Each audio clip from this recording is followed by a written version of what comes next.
फिर यीशु ने बड़ी आवाज से पुकार कर कहा, ऐ बाप, मैं अपनी रूह तेरे हाथों में सौंपता हूं, और ये कहकर दम दे दिया। लूका 23 बाब 46 आयत। यह खुदावंद यीशु मसीह के मुंह से निकलने वाला 7वां कलमा था। आइए इस कलमे की तफसील को देखते हैं।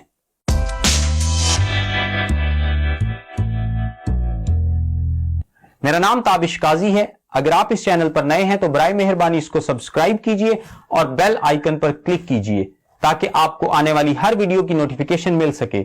इस वीडियो को ज्यादा से ज्यादा लोगों तक शेयर करें ताकि आप उनकी जिंदगी में बरकत का वसीला बन सकें। रोमी दौरे हुकूमत में सलीबी मौत एक लंबा अमल था। लोग कई कई दिन सलीब पर लटके रहते थे। मकसद मुजरिमों को एक पुरतशद्दुद मौत देना होता था ताकि बाकी लोगों के जहनों में इसका खौफ बैठ सके। रोमियो ने यहूदियों की यह इल्तिजा मान रखी थी कि अगर अगला दिन कोई खास दिन हो तो मुजरिमों की टांगें तोड़ दी जाएं ताकि वो जल्द मर जाएं और उस दिन सलीब पर लटके ना रहें। अब क्योंकि अगला दिन सब्बत का दिन था तो उन्होंने उनकी टांगें तोड़ने का कहा, लेकिन यीशु की टांगें ना तोड़ी गईं, इसलिए कि दूसरे लोगों के मुकाबले में जल्द उसकी जान चली गई। जब काम मुकम्मल हो गया तो उसने अपनी रूह खुद खुदा के सुपुर्द कर दी। क्या आपने इस बात पर गौर किया कि खुदावंद की जान निकलने वाली है? वो आदमियों की तरफ देखता है और आदमियों से अपनी आखिरी बात कहता है कि ए तमाम बनी आदम, तमाम हुआ। वो तमाम आदमियों से कहता है कि उन्हें घबराने और खौफ करने की जरूरत नहीं, इसलिए कि उसका काम मुकम्मल है। अब जबकि उसने इंसान से मुखातिब हो लिया तो अपना मुंह अपने बाप की तरफ मोड़ता है। उसने आखिरी अल्फाज इंसान से नहीं बल्कि बाप से कहे कि मैं अपनी रूह तेरे हाथों में सौंपता हूं।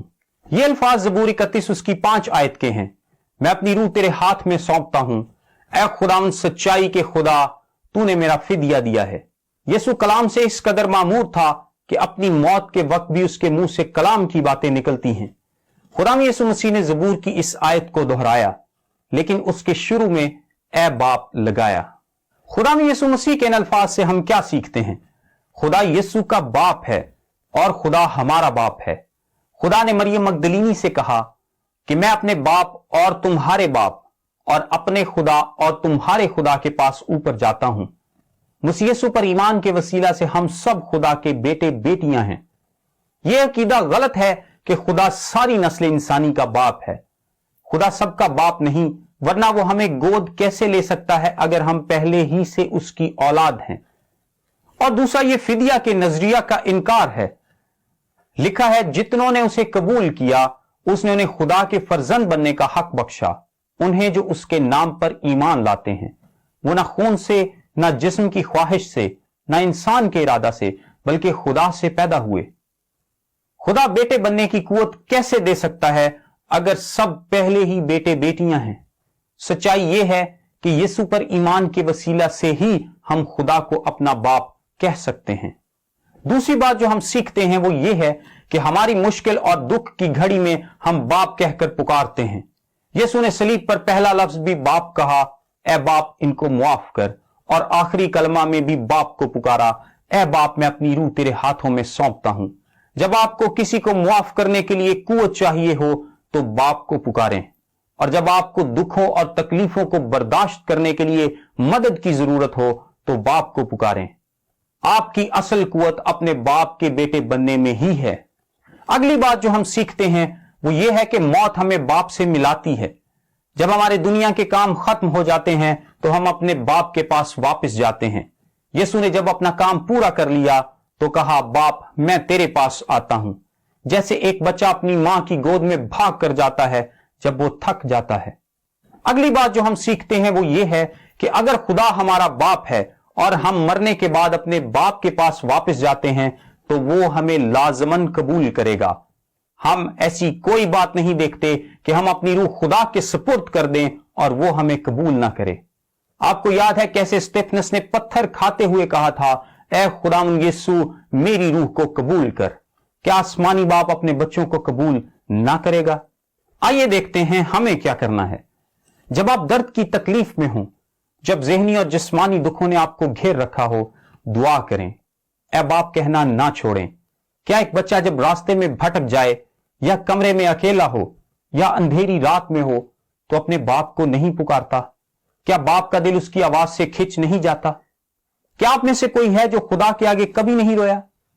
क्या आप में से कोई है जिसने कभी नहीं कहा, ऐ बाप? मेरी आज आपके लिए दुआ है कि खुदा अपनी मोहब्बत आपके दिलों में डाले और आप आज ही कहें कि मैं उठकर अपने बाप के पास जाऊंगा। आप खुदा के बेटे और बेटियां कहलाएंगे अगर यही इल्तिजा आपके दिल और होंठों पर होगी। अगला काम जो आपको करना है वो ये है कि अपने आप को ईमान से खुदा के सुपुर्द कर दें। हर सुबह जब आप उठते हैं अपने आप को दिन भर के लिए खुदा की हिफाजत में दें। हर रात जब आप सोते हैं अपने आप को खुदा की हिफाजत में दें। जो अपने आप को खुदा के सुपुर्द कर देते हैं, खुदा उनको उस तरीके के साथ अजर देता है जो वो जानते भी नहीं होते। अगला काम जो आपको करना है वो ये है कि खुदा की हजूरी को जाती और मुसलसल तौर पर महसूस करें। यीशु ने कहा, ऐ बाप, मैं अपनी रूह तेरे हाथों में सौंपता हूं। तू यहां मौजूद है। मैं जानता हूं कि तू यहां है। इस दुख और मुश्किल की घड़ी में, इस खतरे की घड़ी में तू यहां मौजूद है और मैं अपने आप को तेरे हाथों में देता हूं। जिस तरह मुर्गी अपने बच्चों को छिपा लेती है, इसी तरह खुदा भी हमें अपनी हिफाजत में ले लेता है जब हम अपने आप को उसके सुपुर्द कर देते हैं। आइए इस बात की खुशी को महसूस करें। हर मुश्किल, दर्द और खतरे में खुदा में रहने वाले सुकून को महसूस करें। हो सकता है कि कमजोरी और बीमारी आप पर हावी हो जाए और बहुत दिनों तक रहे। अपने आप को बाप के सुपुर्द करें। घबराएं मत। घबराना आपकी मदद नहीं करेगा और मुस्तकबिल के बारे में खौफजदा ना हो, यह खौफ भी आपकी मदद नहीं करेगा। अपने आप को उन पाक हाथों में दे दें जिनमें आपके लिए कील ठोंके गए। अपने आप को उस मोहब्बत भरे दिल के हवाले कर दें जिसमें आपके लिए नेजा मारा गया। अगली खुशी इस बात में है जिसके साथ आप खुदा के पास जाएंगे। जीना मेरे लिए मसीह और मरना नफा है। जब आप अपने आप को खुदा के सुपुर्द कर देते हैं, उस खुशी की हदूद का अंदाजा लगाना मुश्किल है। काम मुकम्मल हो चुका है और यह आपने नहीं, मसीह ने किया है। अपने बाप के पास वापस आ जाइए। खुदा आपकी मदद करे। आमीन।